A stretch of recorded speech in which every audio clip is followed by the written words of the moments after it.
Thank you, बहुत बहुत धन्यवाद। और अब हम लोग आज के विचार को आगे बढ़ाएंगे, आज के चिंतन को आगे बढ़ाएंगे। आप सभी का पुनः स्वागत है सचेतन में। आप सभी बहुत ही अच्छे ध्यान में, मैं देख रहा था कि सभी लोग बहुत ही ध्यान पूर्वक लगे हुए थे। और अच्छी बात है, जब हमें ध्यान करना हो तो हम जितने तल्लीनता के साथ, जितने मन में उदारता के साथ अगर हम अपने प्रति उदार हैं तो ध्यान बहुत ही अच्छी लगेगी।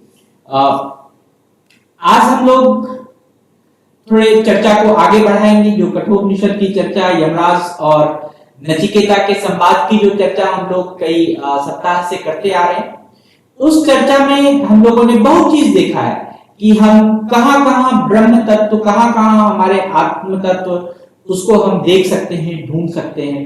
तो पिछले सप्ताह हम लोगों ने अग्नि देवता के बारे में बातचीत किया था कि अग्नि तत्व जो है वह कितना बहुत ही प्रभावशील है हमारे जीवन में। और आज हम लोग इस प्रकरण में आगे बढ़ाएंगे और इसमें यमराज और नचिकेता के संवाद में एक आया है कि सर्वतो भाव। आप इसको ध्यान में रखिए, ये संस्कृत का शब्द है और बहुत ही कम प्रचलित होता है और इसको बहुत सारे लोग इसके अर्थ तोड़ मड़ोड़ के बहुत जगह इसको देखते हैं। तो सर्वतो भाव, सर्वतो भाव जो है यह एक इतना सर्वशक्तिमान परम ब्रह्म पुरुषोत्तम के रूप में माना गया है कि यमराज कहते हैं, हे नचिकेता, कि जिस परमेश्वर की कृपा अगर सर्वतो भाव से आपके ऊपर हो गई तो आपके आत्मा, आपके परमात्मा तत्व को आप समझ पाएंगे और उसको बहुत ही अच्छे से जी पाएंगे। उस तत्व का आप अपने जीवन में बहुत ही महत्व आगे बढ़ा सकते हैं। तो यमराज इसमें इस संवाद में कहते हैं कि जिस परमेश्वर की कृपा सूर्य देव पर होती है कि वह समय पर प्रकट होते हैं और समय पर वह जाकर विलीन हो जाते हैं। मतलब परमेश्वर की कृपा से ही सूर्य देव सुबह सुबह जगकर हमारे पृथ्वी तक आ जाते हैं और जैसे ही गोधूली बेला होती है, शाम की बेला होती है, वह अपने घर चले जाते हैं, बड़े ही नियम पूर्वक चले जाते हैं। और इस पूरे प्रकरण में क्या होता है कि सिर्फ हम लोग ही नहीं, जितने इस पूरे ब्रह्मांड में जितने देवी देवता, नर मानव, जीव जंतु, सभी बड़े ही अच्छे से प्रविष्ट होकर इस पूरे प्रक्रिया में, आप देखे होंगे कि पूरे ब्रह्मांड की प्रक्रिया में वो बड़े ही तल्लीनता से, बड़े ही स्थिर भाव से टिके रहते हैं, बड़े ही स्थिर भाव से उसका जीवन चलता रहता है। तो इसमें कहते हैं कि परम ब्रह्म जो है वो इस नियम में वो प्रविष्ट है, जो प्रकृति का नियम चल रहा है कि सूर्य देवता का सुबह आना, शाम को चले जाना, फिर चंद्र देवता का आना, चंद्र देवता का चले जाना, इस पूरे नक्षत्र, इस पूरे ग्रह, इस पूरे मेघ का वर्णन हमने किया था, इस पूरी पृथ्वी का वर्णन किया था। इस पूरी पृथ्वी पर जो भी चीज चल रहा है बड़े ही सिस्टमेटिक तरीके से चल रहा है। तो यहाँ पर अगर हम देखें कि जो हमारे देवता हैं वह सब में स्थिर हैं। हर जितने भी प्रकृति में जो भी वस्तु आपको दिख रहा है, आसपास जो भी चीज दिख रहा है, हर चीज में देवता जो है वो स्थिर है, वो सर्वात्मक है कि सबके पास कोई ना कोई आत्मा की बात है, वह सर्व में है, सब में विराजमान है। इसीलिए इसका क्या परिणाम होता है कि बिना उल्लंघन किए हुए कोई भी कोई नियम का उल्लंघन नहीं करता और सर्वशक्तिमान से हमारा जो आसपास का सारा चीज है वो चल रहा है। तो इस महान व्यापक परमात्मा जो है पूर्व रूप से ही प्रसिद्ध है, पहले से ही इस सूर्य में हर जगह प्रसिद्ध है, इस पूरे प्रकृति में प्रसिद्ध है। और इस प्रसिद्ध होने के ही भाव को हम कहते हैं सर्वतो भाव। हर चीज में परमात्मा का व्यवस्थापूर्ण स्थिर होना ही एक सर्वतो भाव की प्रक्रिया है। जो भाव हमारी रक्षा करता है, हमारे ज्ञान रस को बढ़ाता है, हमें आत्मसात करता है, हमें प्रज्ञावान बनाता है, हमें विद्वान बनाता है, हमें दाता बनाता है, हमारी व्यापकता को बनाता है, हमारी जो जन्म के साथ जो भी हमारा जो पालन पोषण, जो सम्यक हमारी स्तुति होनी चाहिए, वो सारा चीज पूरा है। तो इसी प्रक्रिया को हम सर्वतो भाव कहते हैं कि जो ईश्वर का जो प्रेजेंस है वो हर आसपास के पूरे पर्यावरण, पूरे वायुमंडल, पूरे हर जगह पे है और उस प्रक्रिया में क्या है, सब चीज बड़े अनुशासन पूर्वक चल रहा है, जिसको हम सर्वतोभाव कहते हैं। और व्यापक रूप का मतलब क्या है? इस व्यापक रूप का मतलब है कि अगर आप स्तुति या आत्म अध्यात्म रस, जैसे हम लोग सचेतन करते हैं, इसमें हम लोग स्पिरिचुअलिटी के बारे में बोलते हैं, अध्यात्म के बारे में बोलते हैं, हम अपने आप को जानने के बारे में बोलते हैं, हम आसपास की चीजों को जानने के बारे में बोलते हैं, हम अपने तत्वों को समझने के बारे में बोलते हैं।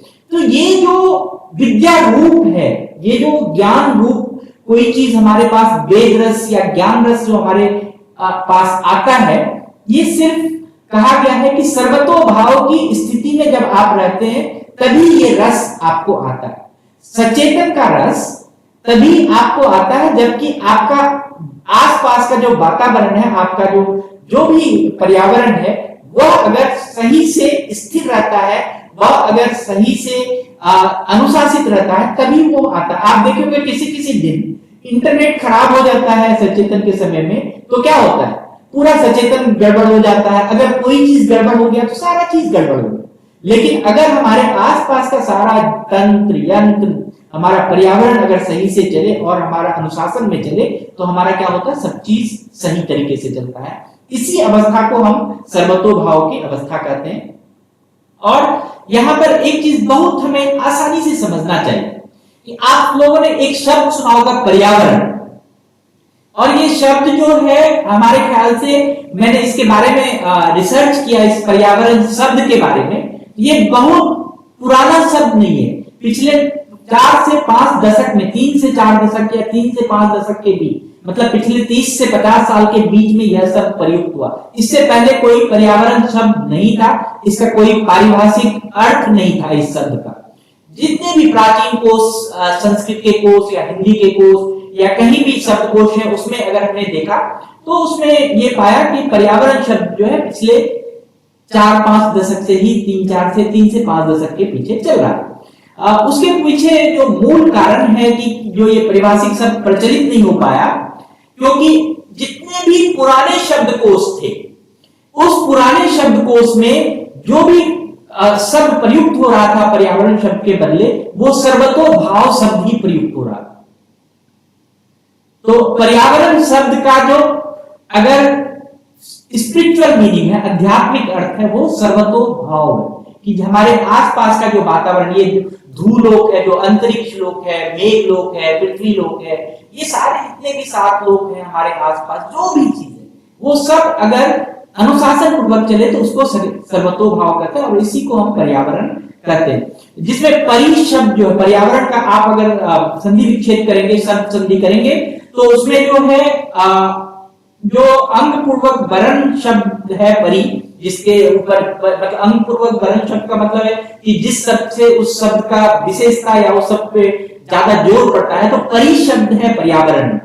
और इस पर्यावरण में जो मैंने जो ये आपको कोट किया है, ये कौस्तुभ ग्रंथ के शब्द से हमने प्रयुक्त किया है। कौस्तुभ ग्रंथ के शब्द में पहले बार ये पर्यावरण शब्द आया, वहां से हमने इस चीज को उठाया।